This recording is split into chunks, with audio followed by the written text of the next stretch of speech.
اچھا، اب نماز میں مستحب یہ ہے کہ تکبیرۃ الاحرام کو ملا کر 7 تکبیرات کہی جائیں، 7 تکبیرات جنہیں تکبیرات افتتاحیہ کہا جاتا ہے۔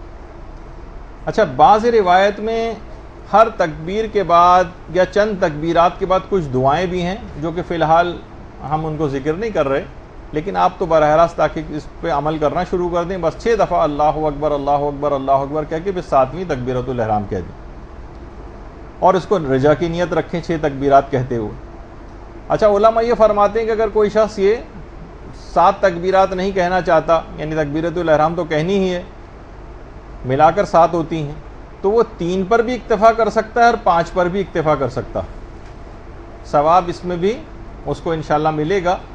لیکن جب اتنی سیکنڈز کا عمل ہے تو پھر 7 کرنے میں ہی کیا حرج ہے؟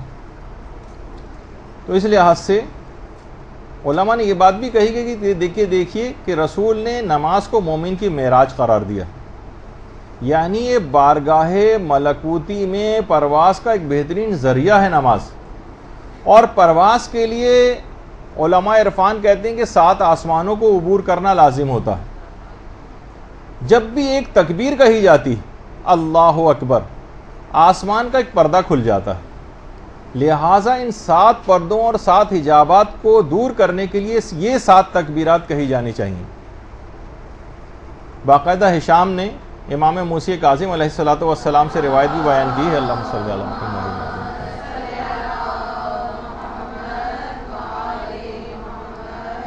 اور اس روایت میں اس کی وجہ بھی بیان کی ہے، جو کہ کتاب من لا یعذرہ الفقی میں شیخ صدوق نے نقل کی ہے، کہ جب پیغمبر اسلام نے آسمانوں کی سیر کی تھی تو پیغمبر اسلام 7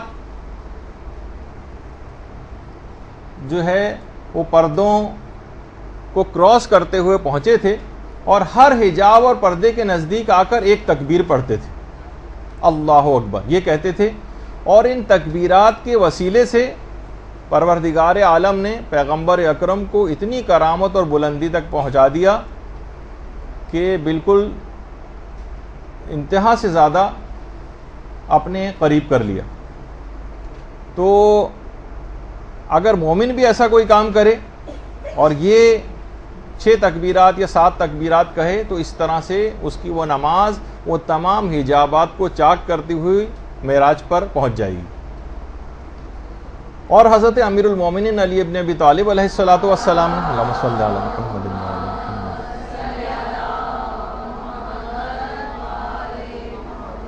ان تکبیرات افتتاحیہ کو صفات ثبوتیہ اور سلبیہ کی تصدیق قرار دیا، یعنی یہ اگر آپ نے 6 تکبیرات کہیں اور 7ویں تکبیرۃ الاحرام، تو گویا آپ نے پروردگار کے اندر جو صفات ثبوتیہ پائی جاتی ہیں اس کی تصدیق کر دی، اور جو پروردگار کی ان تمام صفات جو اس میں نہیں پائی جاتی ان کی نفی، اس کی بھی تصدیق کر دی، اس لحاظ سے کہ وہ چیزیں پروردگار کے اندر نہیں پائی جاتی۔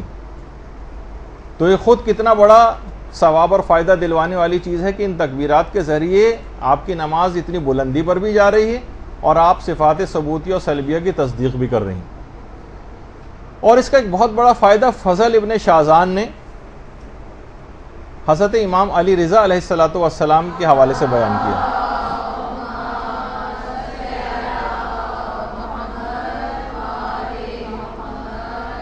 ہمارے 8ویں امام کے صحابی فضل ابن شازان، ان کا نیشا پور میں مزار بھی ہے، کہ امام فرماتے ہیں کہ اگر نمازی نماز کے دوران جو یہ مستحب تکبیرات کہی جاتی ہیں، جیسے آپ رکوع میں جانے سے پہلے اللہ اکبر کہتی ہیں، پھر رکوع سے اٹھنے کے بعد، پھر سجدے میں جاتے، سجدے سے اٹھ کر پھر دوبارہ سجدے میں جاتے وقت جتنی بھی مستحب تکبیرات یہ آپ کہہ رہی ہیں، امام فرماتے ہیں کہ اگر کوئی شخص دوران نماز کچھ مستحب تکبیرات کو بھول جائے تو شروع میں کہی گئی یہ تکبیرات جو ہیں اس بھولی ہوئی تکبیرات کی کمی کو پورا کر دیتی۔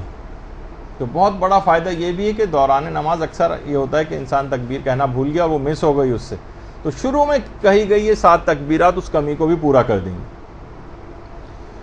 اور اس کی ایک اور وجہ جو تہذیب الاحکام جو کتاب ہے شیخ طوسی کی، اس میں بھی وجہ بتائی گئی ہے، اور من لا یحضرہ الفقی میں بھی اس کی وجہ شیخ صدوق نے بتائی ہے، اور ہمارے 6ٹھے امام امام جعفر صادق علیہ السلام کی روایت۔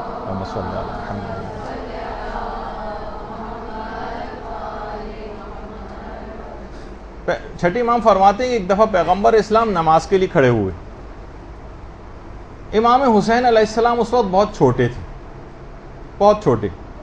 وہ بھی پیغمبر کے ساتھ نماز کے لیے آ کر کھڑے ہو گئے. پیغمبر اسلام نے تکبیر کہی, اللہ اکبر.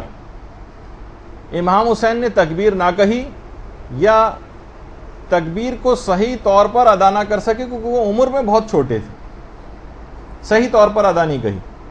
پیغمبر اسلام نے پھر تکبیر کہی. روایت میں ہے کہ امام حسین اس تکبیر کو بھی صحیح طور پر نہ کہہ سکے. ایک بچہ بہت چھوٹا ہوتا ہے, صحیح طور پر بول نہیں پاتا.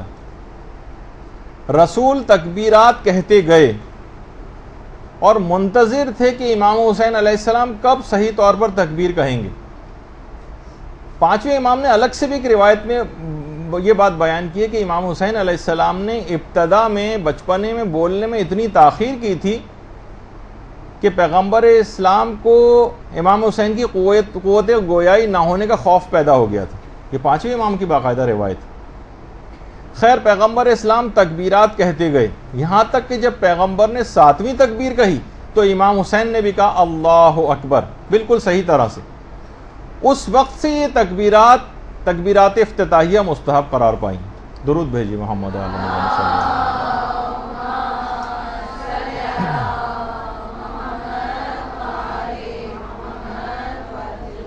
بعض علماء یہ فرماتے ہیں کہ یہ جو تکبیرات ہیں یہ تکبیرۃ الاحرام کے بعد بھی کہی جا سکتی, لیکن احتیاط مستحب ہے یا اولیٰ ہے یا بہتر یہ ہے کہ یہ 6 تکبیرات رجا کی نیت سے پہلے کہی جائیں اور اس کے بعد پھر 7ویں تکبیرۃ الاحرام کی نیت سے کہی جائے. اچھا, اس سلسلے میں علماء کیا ارشاد فرماتے ہیں, اس کی باقاعدہ وجہ جو ابھی آپ نے اس لحاظ سے سنی ہے یہ آیت اللہ وحید خراسانی نے بھی اپنے ایک درس کے اندر بیان کی ہے.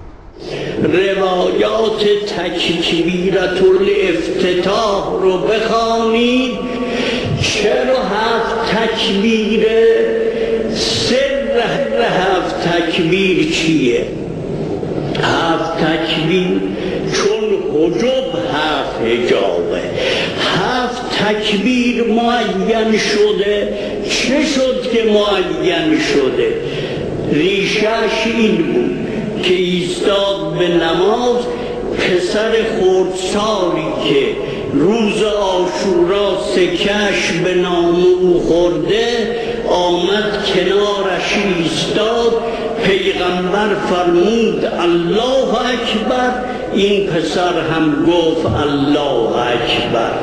درست نگفت, هنوز طفل به زبان نیامده بود. به تکبیر 7م تکبیر رو درست گفت.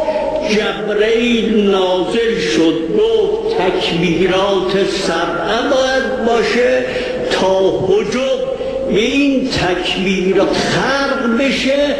از اونجا این اثر روی خاک قبر حسین ابن علی آمد.